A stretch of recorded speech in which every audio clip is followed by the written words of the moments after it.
అందరికీ నమస్కారం.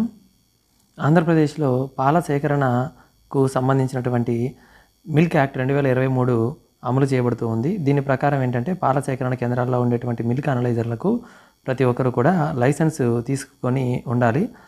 అవి కరెక్ట్గా పనిచేస్తుంది లేదు అనేసి. అది మీ లోకల్ వెటనరీ డాక్టర్ గారిని అడిగారంటే ఎలా అప్లై చేయాలి ఏంటనేది మన దాంట్లో ఆల్రెడీ వీడియో కూడా ఉంది.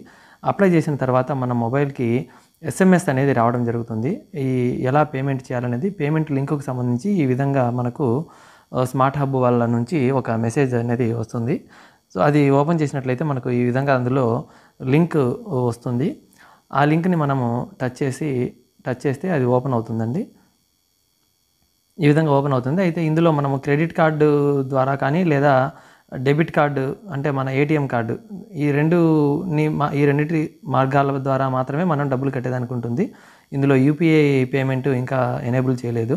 సో డెబిట్ కార్డు సెలెక్ట్ చేసుకొని మన ATM కార్డు యొక్క వివరాలను ఇక్కడ మనము ఇచ్చినట్లయితే card number, expiry date, CVV ఆ వివరాలను ఇచ్చినట్లయితే కింద మేక్ పేమెంట్ అనే ఆప్షన్ని సెలెక్ట్ చేసుకుంటే మనకు ఈ విధంగా విండో ఓపెన్ అవుతుంది. సో ఇక్కడ మన మొబైల్ ఆ ATM కార్డుకి సంబంధించినటువంటి మొబైల్ ఏదైతే ఉంటుందో దానికి OTP వస్తుంది. ఆ OTPని ఇక్కడ ఎంటర్ చేసి కింద సబ్మిట్ బటన్ను ప్రెస్ చేసినట్లయితే మనకు ఈ విధంగా పేమెంట్ కంప్లీట్ అయినట్లుగా invoice number, bank reference number వస్తాయి. వాటిని స్క్రీన్ షాట్ తీసుకొని మనము ఫోటో తీసుకొని సేవ్ చేసి పెట్టుకొని ఉండాలి. మనకు ఈ లైసెన్స్ అనేది వచ్చే వరకు కూడా ఆ స్క్రీన్ షాట్ని మనం లోకల్ డాక్టర్ గారికి చూపించినట్లయితే మనకు లైసెన్స్ గురించి ఫర్దర్ ప్రాసెస్ చెప్తారు. వీడియో నచ్చినట్లయితే లైక్ చేయండి. మరిన్ని వీడియోల కోసం మన ఛానల్ని తప్పకుండా సబ్స్క్రైబ్ చేసుకోండి. Thank you.